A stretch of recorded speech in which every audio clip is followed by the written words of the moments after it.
Hi, my name is Barry Sterling Mitchell. Today is December 3rd, 2025, and this is Ben and Barry on football. Hello, hello out there, everyone. This is Ben Dickerson. I am your co host. Before we get started, let me tell you how I did last week in week 13. 69% correct. I'm climbing the charts, folks, getting better and better every week coming down the stretch. I love it. Awesome, awesome, Benny. And just as a counterbalance for the Bias Plus report, I did the calculation for the season and naturally for last week by itself. Hmm. 56.23% for the season. Okay. All right. So that's what was 13 games in so far. We're getting ready Yes. for week 14, so that's a 13 game average.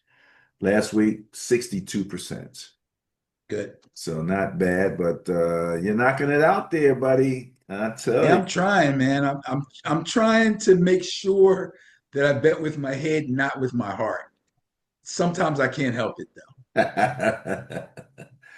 Well, speaking of hearts, I see you have your Nose for Life shirt on, so let's Yes, just sir. get it over with and give you your congratulations for induction into the PTTFL Hall of Fame. And there's that ring. Stop it right there. Click, click. All right, there you go. Got the snapshot of that bad boy. Really, really great ceremony. Very interesting. So good to see so many of the older guys that are still with us from the PTTFL. The league has changed a bit from when we played, which was a rough touch league back in the day, to a flag league today. But these young men that are out there playing today are traveling. They're getting international exposure. They're getting so much, that's it's so well, number one, the NFL has embraced flag football. So if you're in the flag game, you got a lot of different opportunities. And so congratulations, who the winning team on Sunday was The UT Cobras. the UT Cobras. All right, they are the 2025 PTTFL champions. Congratulations to the Cobras there. All right. Benny, let me give you a funny stat before we get into anything here. And when I looked at this stat, I was like, this just sounds like the Eagles as far as that's concerned. Let me take a quick look here. So the stat, Benny, is percent of games with interception thrown. Okay. Okay. So for 2025, let me give you an example of how this is used. The last place team, Minnesota, their number is 83.3%. So that means that they throw an interception in 83% of the games that they play. Okay. So the Eagles is really low. The Eagles throw an interception in 16.7 percent of the game. That is first place and a full 9 points ahead of Green Bay, the Rams, and Atlanta, who are 25%. So Hmm. two, three, and four throw an interception in a quarter of their games. Philly, it's 16.7%. However, if you look at the last 3 weeks, okay, Green Bay and Tennessee are at 0%. They have not thrown Okay. an interception in the last 3 weeks. Philly um, is tied at 33% with a large group of people, Rams, Atlanta, Jets, Indianapolis, Chicago. So I guess one out of the 3 games that they played, they threw an interception. But long story short, I just thought it was interesting that when you look at the season, Yeah. Philadelphia, that you're talking about 16% of their games that he would throw an interception completely. But long story short, he doesn't throw a lot of interceptions. If it's one thing that you have to say about him, you can say whatever you want to say about him, but he don't throw a lot of interceptions, and that can really help your squad. All right, Benny. So let's look at the matchups for week 14. Well, first off, let's talk about who's not going to be matched up in week 14. I thought the bye weeks were over. I truly did. Now, this is the last one. Okay, all right. Well, this one has the Panthers, the Patriots, your Giants, and my Niners. So you and I can relax this week and just watch Yeah, everybody else play. we need a night. We need a week off. And you always give us the fantasy implications of these bye weeks. So what do you say about this group? Well, obviously, the Patriots being off means no Drake May, who's on fire right now and looking great. Um, I can't say too much about the Giants except for if you got Wan'Dale Robinson, the wide receiver, he's been playing extremely well. Niners, a lot of people have Purdy. I will be missing Christian McCaffrey very badly this weekend. I kind Yeah. of tried to prepare ahead for that in some of my leagues. I looked ahead and I was able to get the running back from Denver, Harvey. He has a good matchup. Okay. I even grabbed his backup. Manungai is Oh my another guy goodness. that's probably still on some waiver wires that you can grab. Guys like that are playing well right now, even though they might be like the number two guy as far as running back is concerned on a particular team that they're on. Um, the team's playing well so that they're still getting enough looks and enough touches to put up some points to make them viable. So Absolutely, absolutely, man. And I tell you, that was a Manum guy was a revelation to me. I didn't know a whole bunch about him, but I kept hearing his name getting called.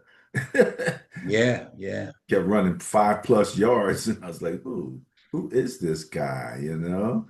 So this guy is Manum guy. That's who that guy was. Mhm. Let's look at week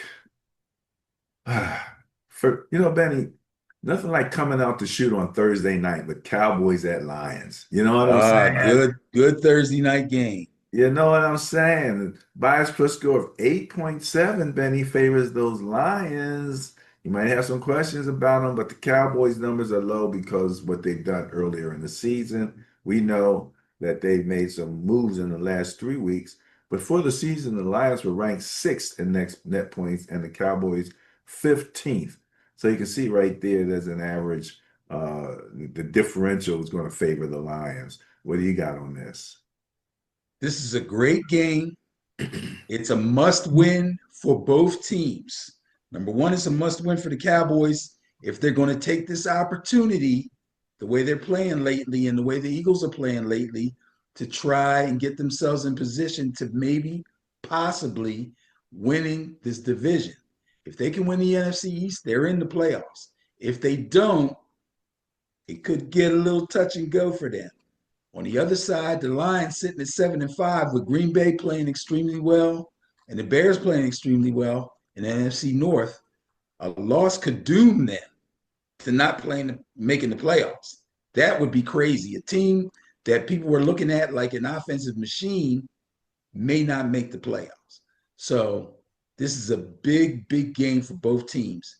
So let's look at the Cowboys. They still have a ways to go to grab a playoff spot, like I said, but they got to be the most confident team in the league right now. Let's face it. They just defeated the Super Bowl champs and the Super Bowl runner-ups in a span of 4 days. Now, against the Kansas City Chiefs, the Cowboys put up 457 total yards. That's crazy. 457 total yards of offense. And CeeDee Lamb and George Pickens look like men against boys out there abusing those Chiefs DBs. I got people on Facebook screaming and yelling, "Oh, where's the pass interference? Where's the offensive pass interference?" Them DBs was getting abused out there, crying about CeeDee Lamb pushing off. Get out of here. George Pickens is a beast right now. He's a beast. And CeeDee Lamb is like, yo, all of a sudden, I'm not the number one guy on this team anymore. Let me get my game up. I'm telling, and Dak is loving it.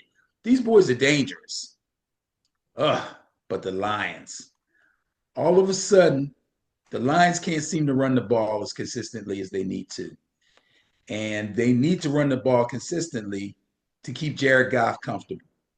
And on top of that, the defense can't seem to fight back for him either. Mm.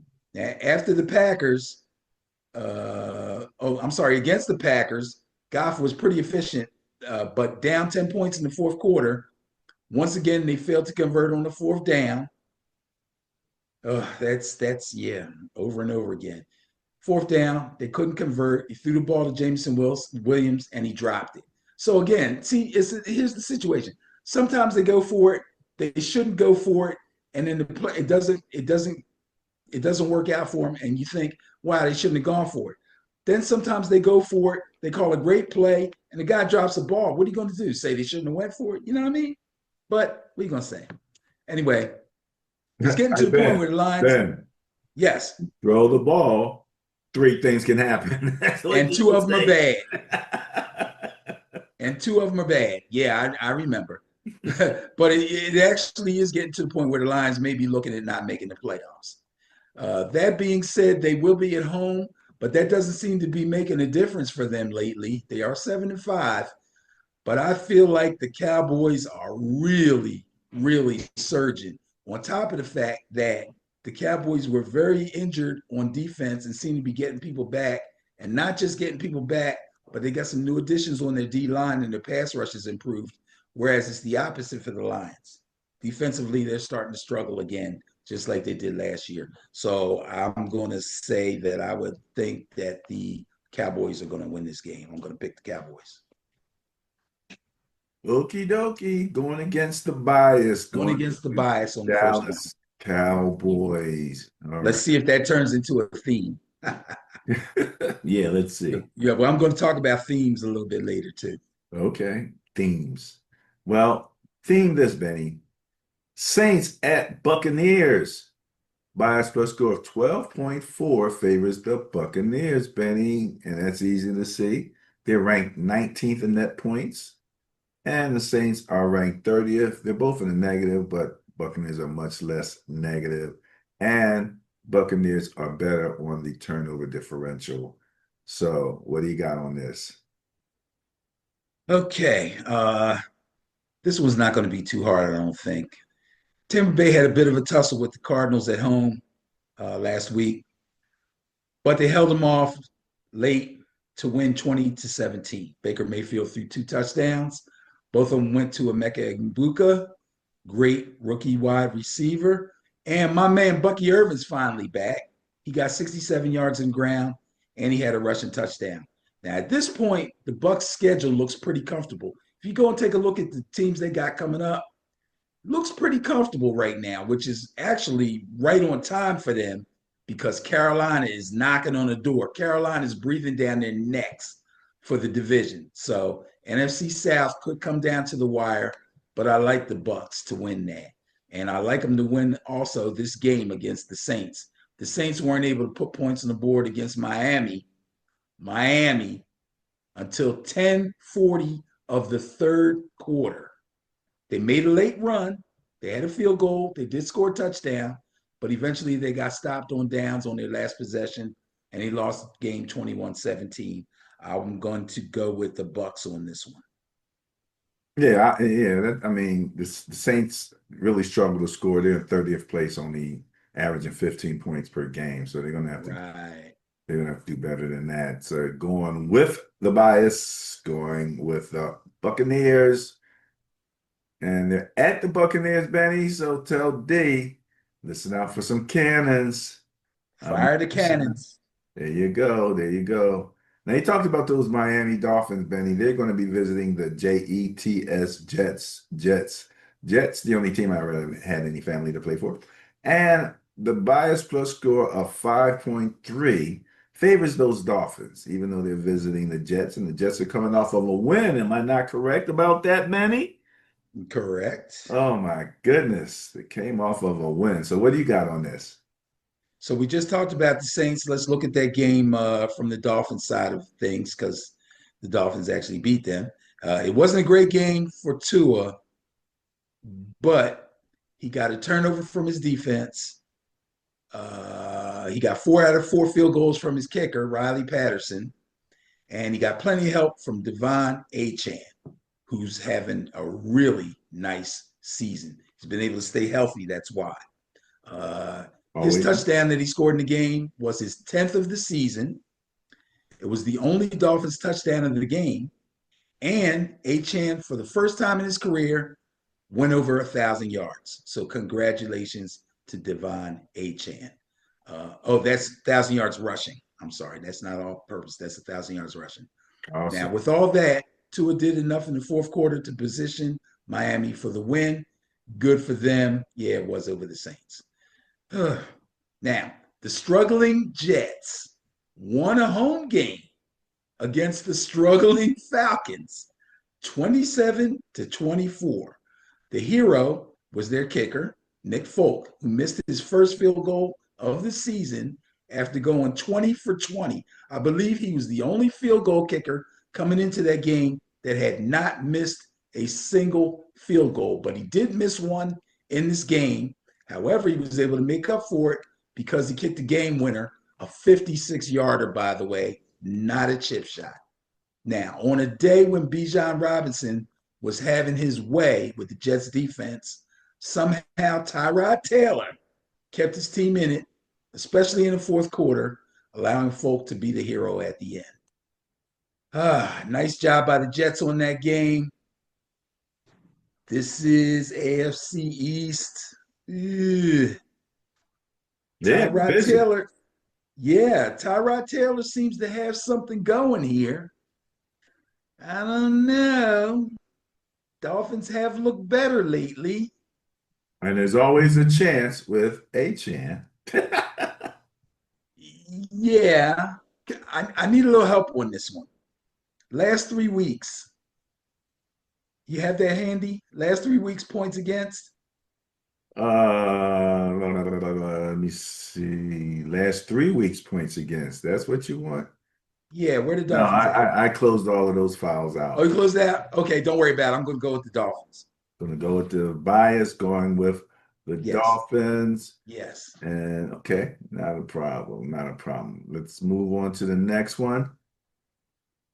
Titans at Browns. Bias plus score 15.2 favors the Browns.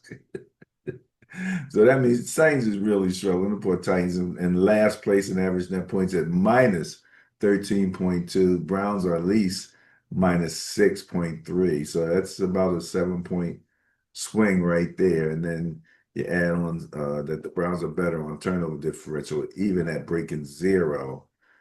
Oh man, so you got rookie quarterback versus rookie quarterback. Yeah. Browns are 3-9. Hold on a second. Let me make sure I got everything where I need it to be. 3-9. Yeah. Okay. So in the Titans game against the Jags, they took an early 3-0 lead. After that, Jaguars ran off 25 unanswered points. Tennessee's in bad shape, man. And it's crazy because Cam Ward's not really playing bad. Cam Ward's got a future in the NFL. Trust me. I really like him.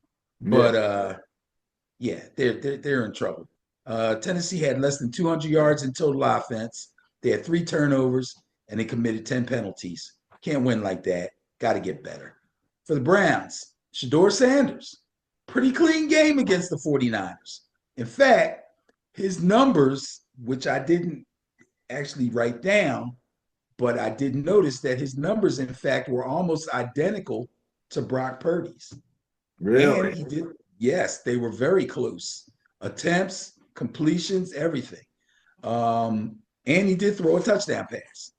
He also got 138 yards on the ground from his running backs, but his wide receivers lost 2 fumbles after catches. They dropped the ball and turned it over. So that makes it tough to win.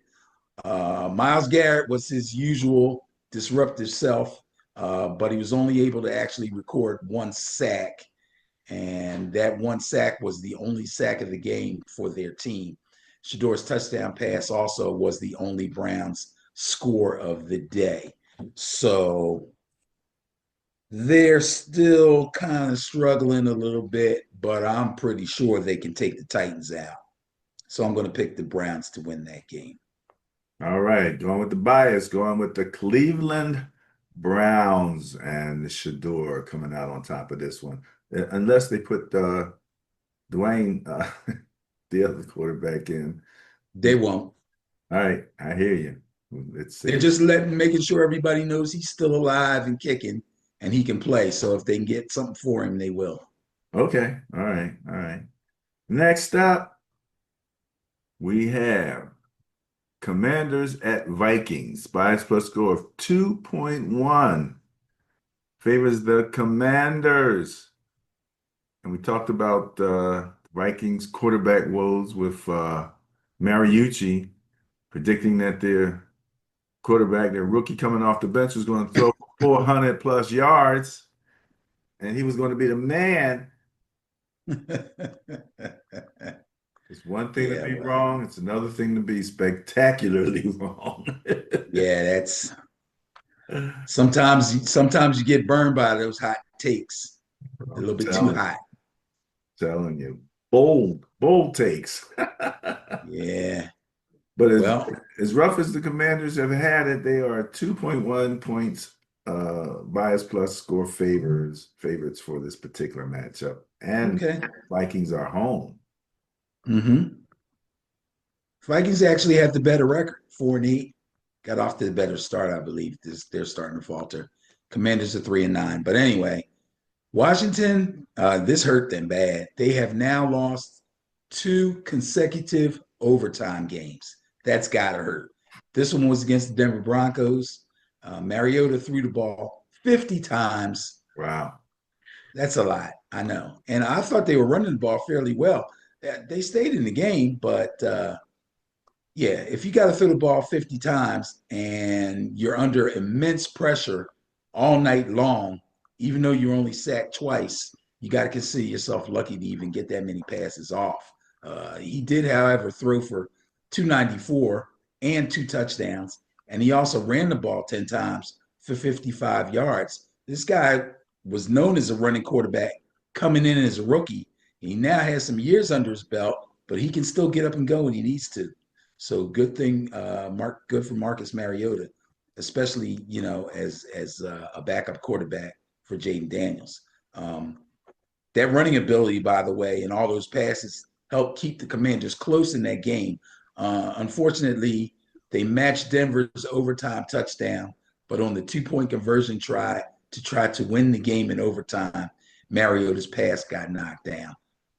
So they ended up losing their second overtime game in a row.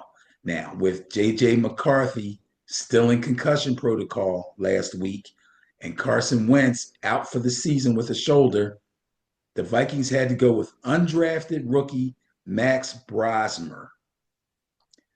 Max Brosmer did not throw for 400 yards, but he did throw 4 interceptions. Oh my goodness. One of them was a pick six. That was a Aaron Jones, classic. No, don't do that, stupid. exactly. I think everybody in the world was watching that game going, no. Don't do But that. yeah, he threw 4 interceptions. One of them was a pick six. Aaron Jones lost a fumble. Two of the other 3 interceptions that he threw and the fumble that Aaron Jones had were all converted to points by Seattle. That's why you cannot give the ball away. You can't, Seattle especially ends for up beating them Seattle. 26. Yeah, 26-0 shutout. Crazy. I tell you what, I like the Commanders in this one. I like the Commanders to go up there and handle their business against the Vikings. Going with the bias. Going with the bias, going, say it with me, Benny. The Commanders. Even though J.J. McCarthy should be back this week. Really? You think so? Yes. Yes. And that doesn't change your outlook, eh? Not after you look after how he looked before he got hurt. Heck no. I remember that, yeah. Heck no. Okay, there you go. All right, next up. Bengals at the Bills. Those Buffalo Bills, Benny, are favored with a bias plus score of 15.8 over the Woo. surging Bengals, who found the defense all of a sudden. I'm looking up and I'm like, Wait a minute. What the heck is going on here? Those guys, as you can see, Uh-huh. even here, they're ranked 32nd in average points against. All of a sudden, their defense started playing like they were the Houston Texans or somebody. I'm like, what's going on here, fellas? Remember, I told you never underestimate when a great player comes back, what it does to the rest of the team. I believe that's exactly what happened. Joe Burrow had played since week 2. This game was in week 13. That's a long layoff. But he came back and didn't seem to miss a beat against division opponent Ravens. His completion percentage wasn't great, but he made his presence felt. Even better was the confidence that he seemed to instill in the rest of the team, especially the defense. It made a difference. Chase Brown was his usual consistent self on the ground. I think I mentioned last week, he has been probably the most consistent part of that offense over the course of the season, and he's continued to put up his numbers every week. The Bills went into Pittsburgh and totally embarrassed the Steelers, 26-7. Who would have thunk it, man? I know I use the word dominant a lot, but I don't know what else to call it when an offense runs the ball 51 times for Oh, 249 yards. That's embarrassing. That's embarrassing. However, I don't think the Bills are going to be able to do that against the Bengals, strange as it may sound. And my man, Mr. Dependable, Chase Brown, should be able to do it against the Bills' raggedy run defense. I'm picking the Bengals to go up north and get busy. I'm going to take the Bengals.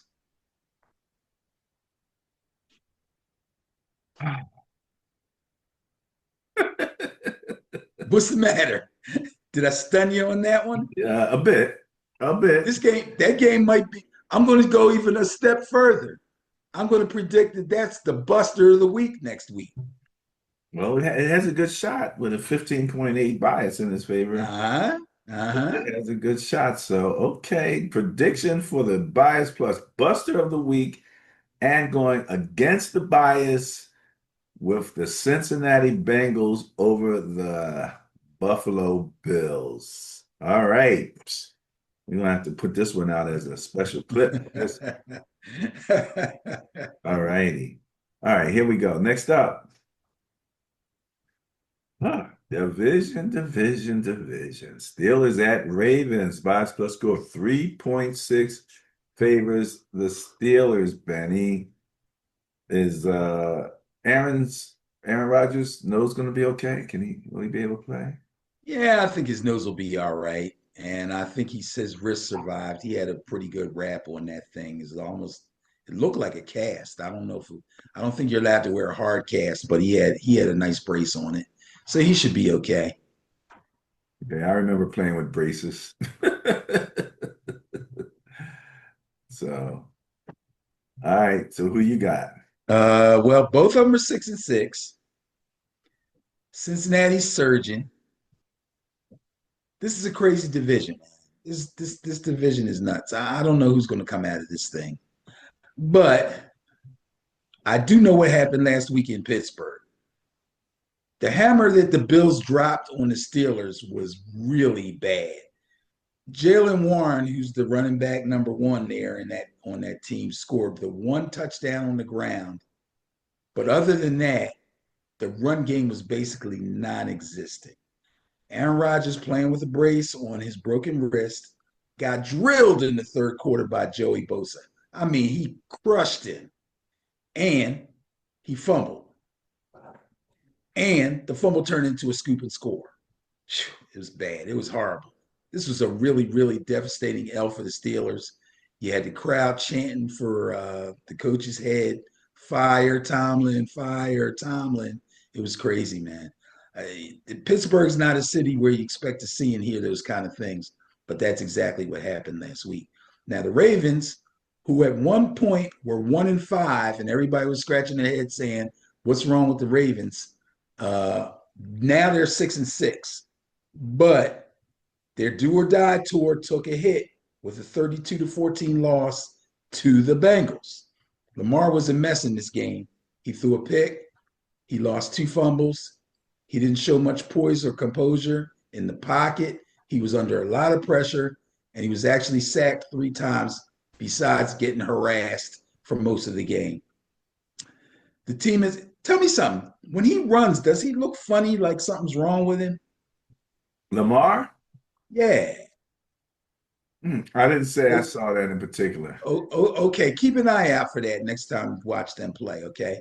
That team as a whole lost 3 fumbles in the first half.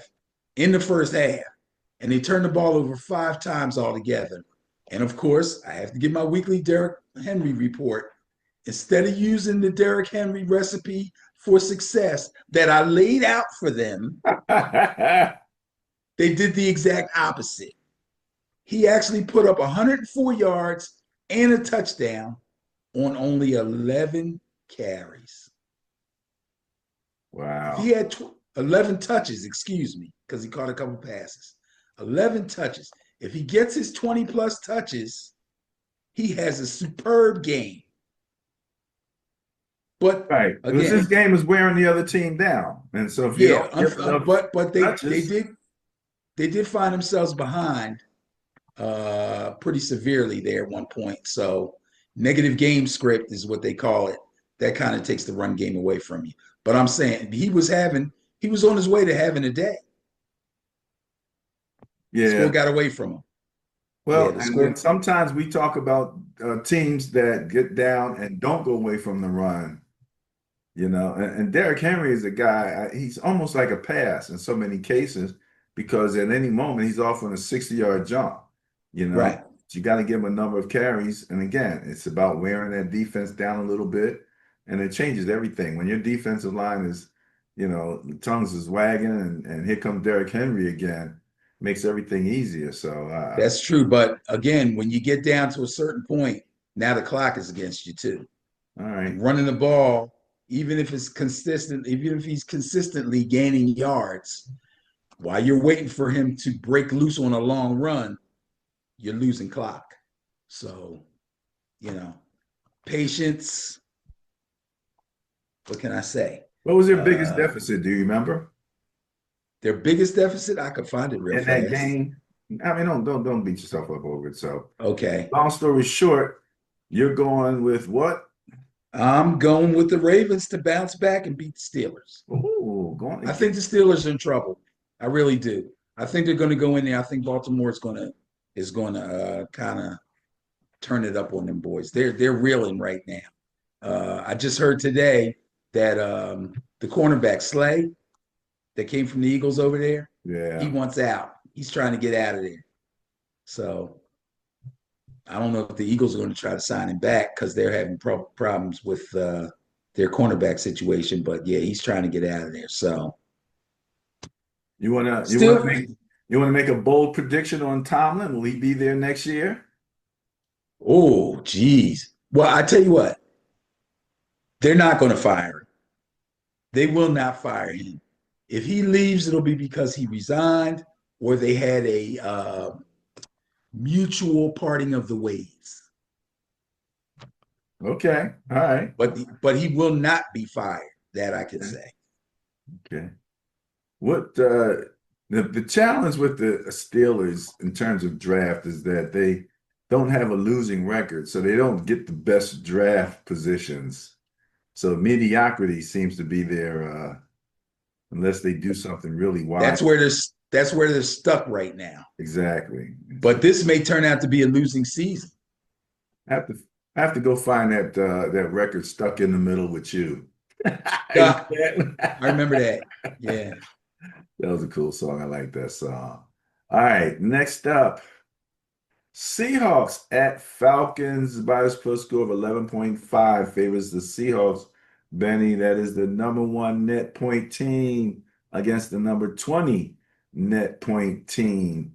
Small difference in terms of turnover differential actually favoring the Falcons, which trimmed it a little bit, but 11.5 is about where that's at. So Seahawks, Benny, favorite over the Falcons. What do you got?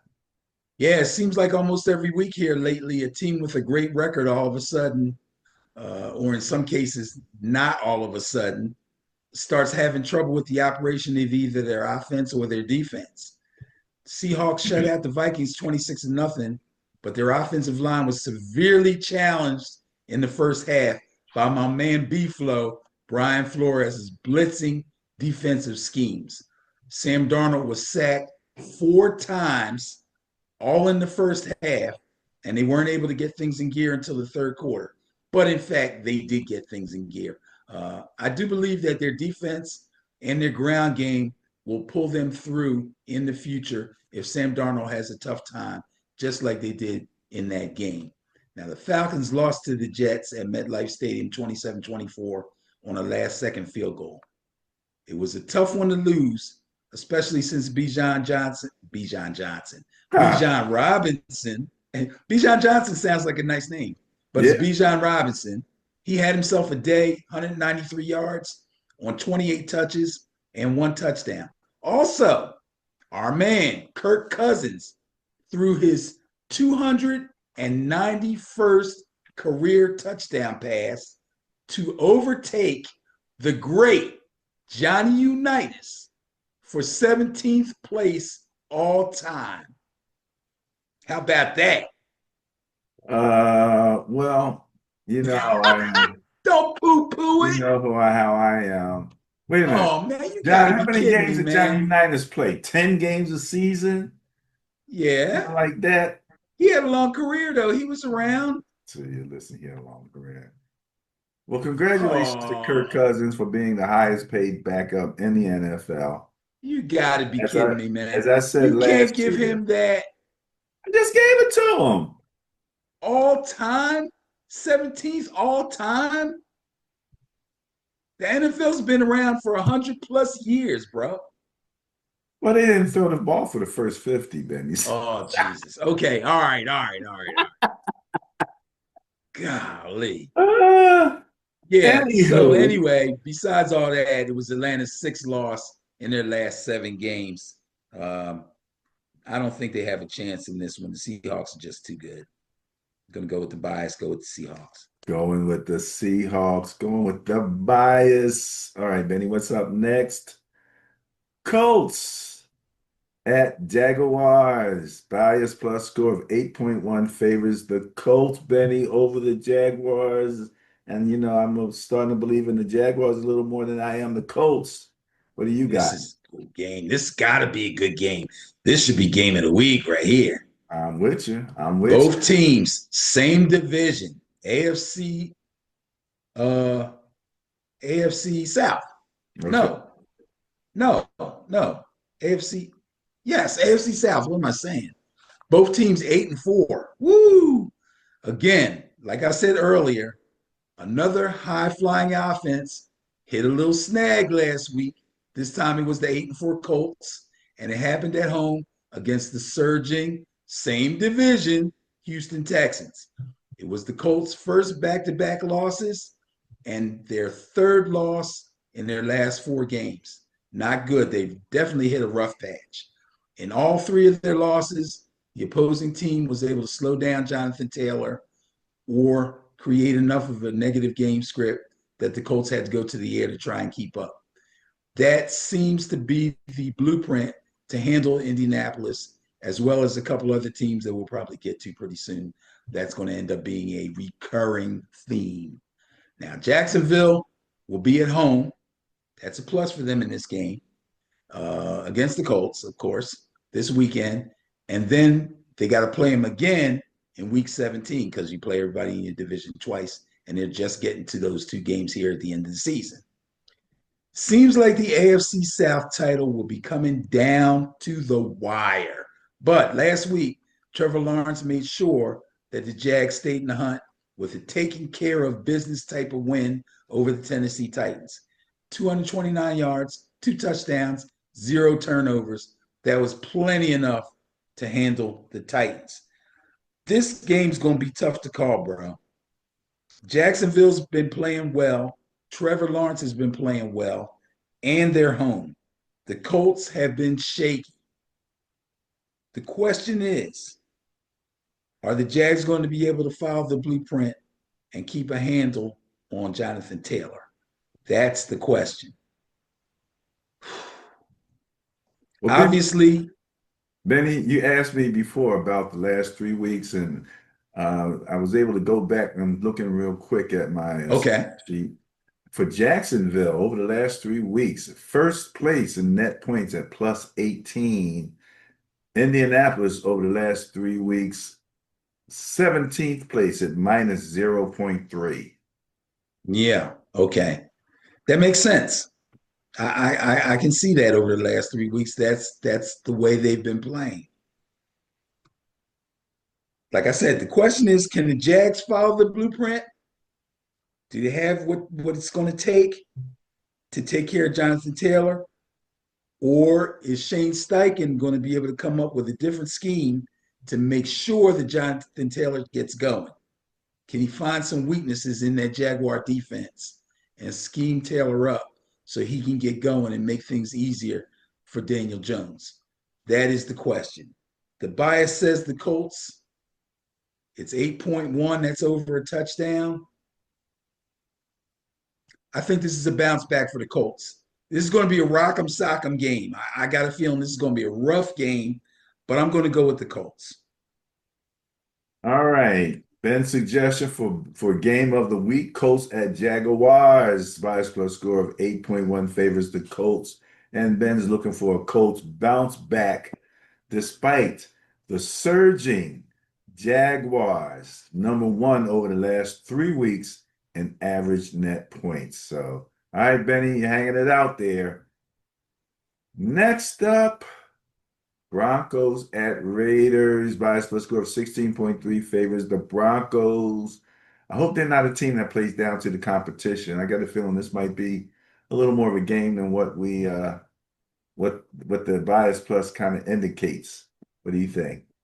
I think they did that last week already. I don't think they'll fall prey to that again. They're 10-2. Uh, listen to this. They've come from behind in every one of their wins. Every single win out of their 10 wins, they came from behind to win it. And 8 of them were one score games.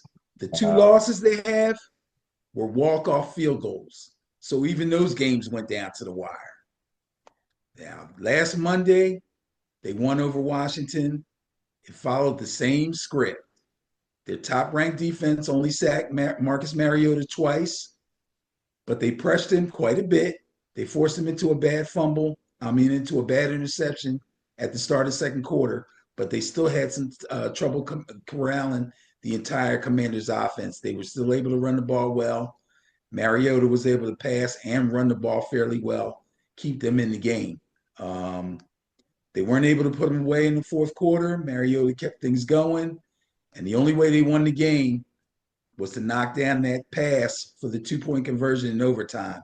But they did come out with the win. Now, the first thing you would think is all these close games, maybe the Broncos aren't what we thought they were. But if you look at a team like them, and then you look at a team like the New England Patriots, who have a ton of wins and a really great record, and look at their schedule and the teams that they played, you will find, I don't even know if I should let this cat out the bag so soon. The Patriots' schedule has basically been a freaking cakewalk, bro. They played like 2 tough teams. Whereas whereas Denver has played a rough schedule.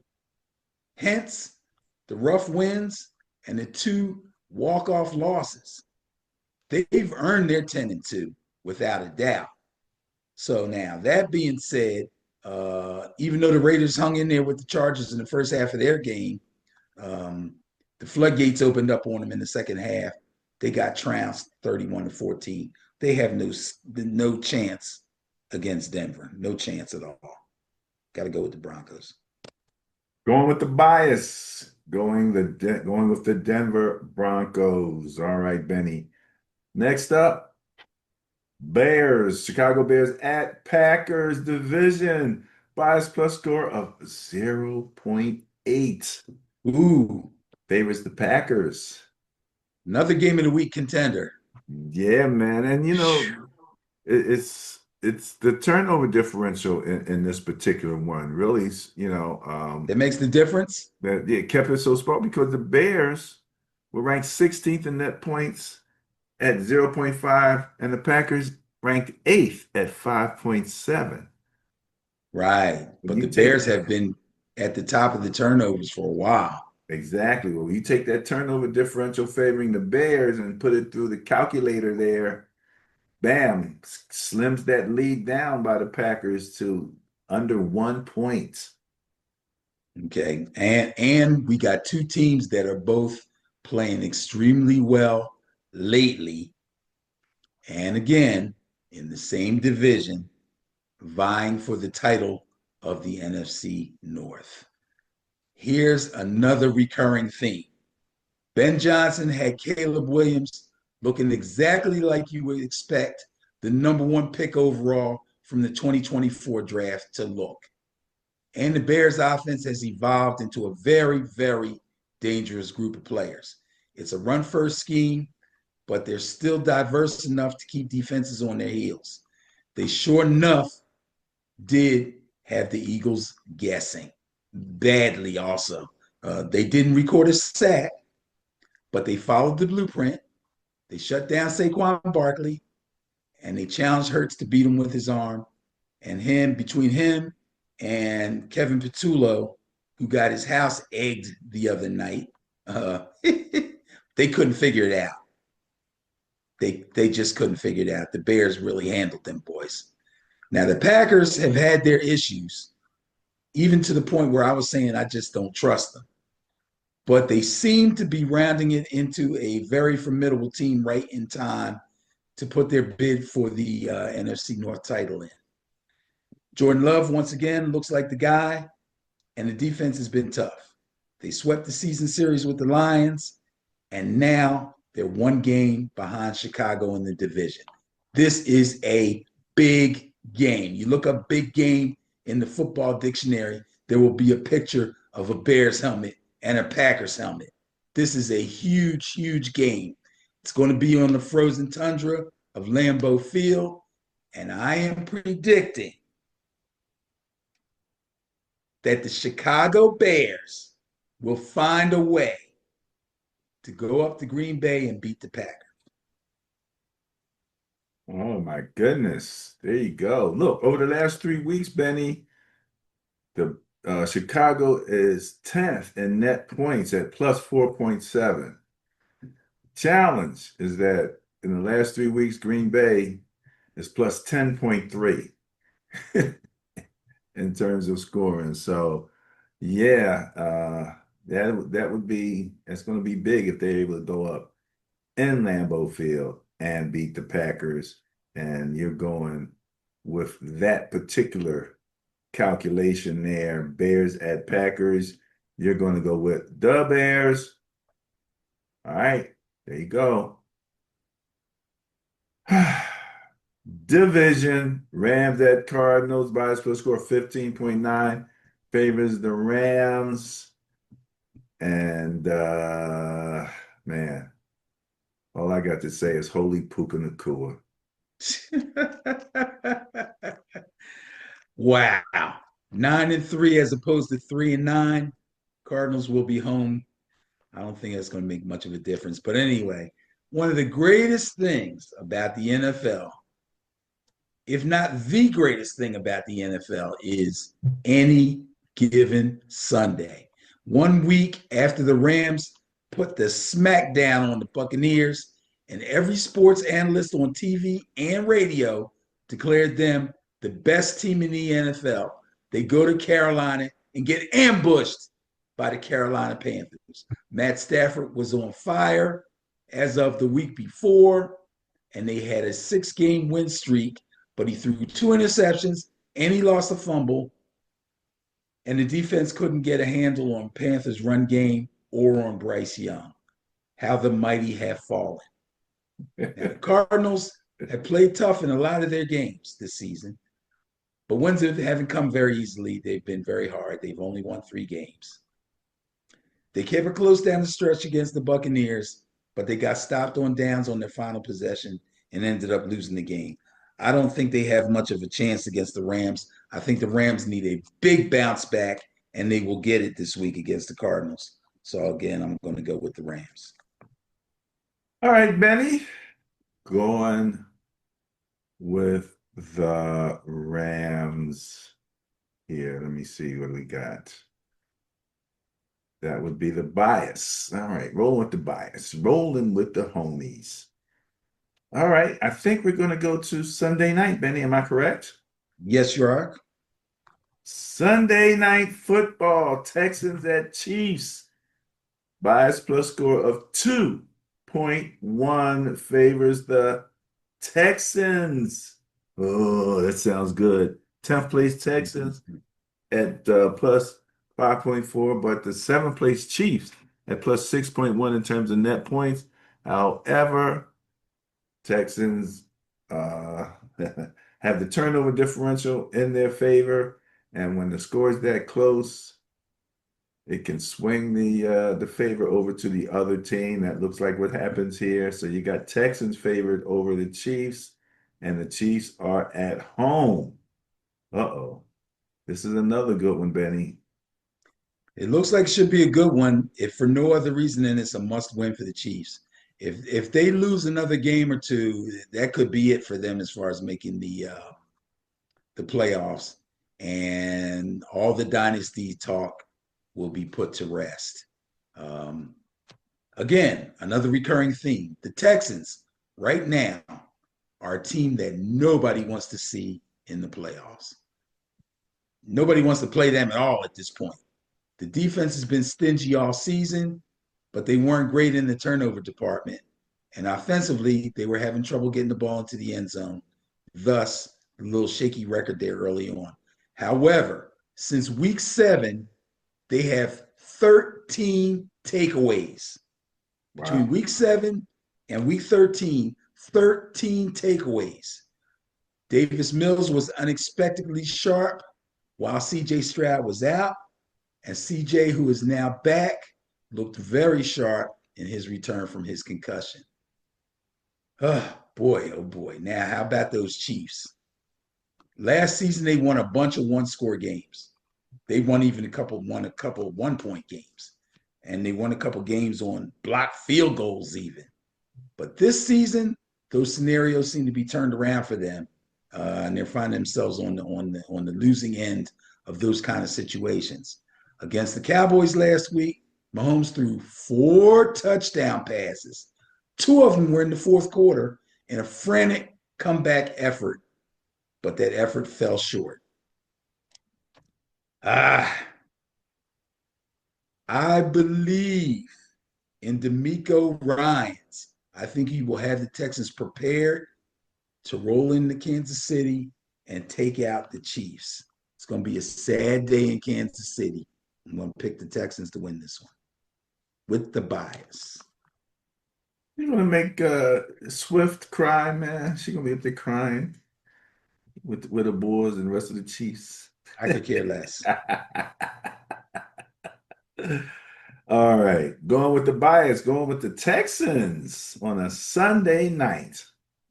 And you know what we say about Sunday night football, Benny? The only thing better than Sunday night football Is Monday Night Football. is Monday night football. Eagles at Chargers. Bias plus score. And this must be a heavy bias plus score because I put 2 eyes in there, Benny. But bias plus score is 1.7 favoring the Eagles. Bias. You know, bias. Got the bias. Got the Oh bias. man. 8-4 Eagles at 8-4 Chargers. Mm. Justin Herbert. He played really well last week, but the run game led the way. Running back Kimani Vidal. He's actually the backup running back there. And I think Omarion Hampton is going to be back from injury this week. So that'll be interesting as far as the running back department is concerned for the Chargers. But he ran for 126 yards on 25 carries. That's healthy for a rookie, man. That's healthy. He scored a touchdown too on the ground. Uh, and the defensive effort was very strong. Of course, they did play the Raiders, so you should get a strong effort against the Raiders. But anyway, they look good in that game. It's one thing to beat a team that's weak. It's another thing to look really good while you're doing it. All right, here comes the last recurring theme for the day. There's something wrong with the Eagles. Now, I was going to say there's something wrong with the Eagles' offense, which there is, but the defense seems like it's having issues also. Now, I will say this on the part of the defense. Part of their problem, a big part of their problem is the offense leads the league in 3-and-outs. Not good. Leads the league in 3-and-outs. People are screaming about the OC. People are complaining about Hurts. People wonder what's wrong with Saquon Barkley. Such a tremendous offense last year. They are leading the league in 3-and-outs. Now, the Bears' offensive line had their way with the Eagles' front seven last week, with both running backs gaining over 100 yards. They actually finished with 281 total yards on the ground. That's embarrassing. It's unacceptable for a team that's looking to repeat as Super Bowl champions, which I believe all the Eagles fans thought was going to happen, and which I believe the Eagles also thought was going to happen. I don't know if that's going to happen, not if they don't get things going here. But I will say this. If they weren't panicking before, I think they're kind of panicking now. Either the wheels are going to fall off in LA or they're going to bow their necks and get things going again. It's going to be up to the defense. It really is. I think somehow they're going to get this thing done. I'm going to go with the Eagles on this one. I'm going to go with the bias. Oh my goodness. They couldn't be closer in terms of net points. I mean, literally, the Chargers are ranked 13th and the Eagles are ranked 14th. Okay. So, the Chargers with 2.1, Eagles 1.8. So it should go with the Right. Chargers, except that the Chargers have a minus turnover differential and the Eagles are plus, and that swung the difference. So That could be the difference. It could be a fumble. It could be a pick. Justin Herbert's got a broken hand, his non-throwing hand. Not sure if he's going to play. So if they go against a backup, that could help them. If they go against an injured Justin Herbert, that could help them. So yeah, I'm gonna if they don't win this game, oh my goodness. Oh, it's gonna be rough here in Philly, man. But I think they're gonna come through. one of my Facebook friends, one of my, who's a big Eagle fan, and posted this mean thing that says, like, we still love you, that type of stuff. Oh my God. That And sounds like a farewell speech. well, I said, why do you think that's necessary? Why do you even feel that you have to say this? And I forget what she said, but after a while, like I came back and I said, well, this is probably why, and I gave her the link to the OC getting his house egged. So Yeah. maybe they do need some positive words sent out to the universe on their behalf, because there's Right. a lot of negative words stuff going on. So, and it's Monday Night Footballs. Oh, yeah, no, Yeah. Tuesday morning radio in Philadelphia is going to be popping. Woo. Yeah, they're either going to be going, yeah, we're okay, everybody, calm Yeah. down. Or they're going to be going, oh my God, the sky is falling. Yeah, I get the feeling they're not going to be happy even with the win unless it's a big win. If it's a little close thing, and the field Yeah, goal. you got that scenario also. Like people still won't be satisfied with the way that they did it, or. But nobody can put their finger on exactly what's wrong. You notice that? Everybody's got this different. You got the OC camp over here. You got the Hertz camp over here. You got the AJ Brown camp over here. Have we heard anything from AJ lately? No, I don't think so. Not I much. wonder why. Was he What dropping does he live? passes? What does he live for? The dominance. Exactly. He's getting his targets. He's getting his catches. He's getting his yardage. He ain't got nothing else to say. There you go. And they're losing. So now he's quiet. He's chirping when they're winning, Now he's quiet. quiet when he's losing. Well, Benny, that wraps up week 14 in the NFL. And we only have it's a bit of a small piece of business that we have to take care of every week. Are you ready I'm for the ready. Bias Plus Buster of the week for week 13, Benny? I talked about them like dogs. I said that they're not going to What? that last place defense, those Cincinnati Bengals with a bias Uh-huh. Uh-huh. 31.9. Uh-huh. Uh-huh. Listen to you. Uh-huh. That's right. Joe Cool, baby. They were like, Joe's coming back. Oh, yeah, we gonna play hard now. So now the defense all of a sudden wants to play. So, oh Right. man. All right. Question is, can they keep it up? That is the question. That is the question. Any final comments for this show? Nah, man, I'm ready to see some good football. That's all. I am too. I'm ready for it, Benny. Again, Ben and Barry on football. You can reach us at www.benandbarryonfootball. If you're on YouTube, please click the notification bell and the subscribe button and stick with us because will be coming to you with great information through the rest of the season. And then we followed up, even in the off season, many we're bringing information to people. That's what's going on in pro football. I'm sure we'll have some UFL. Is it the UFL now? Is that they're all The UFL now? yes, UFL, yeah. Yeah, so we'll have some spring football and the combine and the draft and all of that stuff that we try to stay on it. We're on it. So, all right. Thanks much. Everyone have a great day.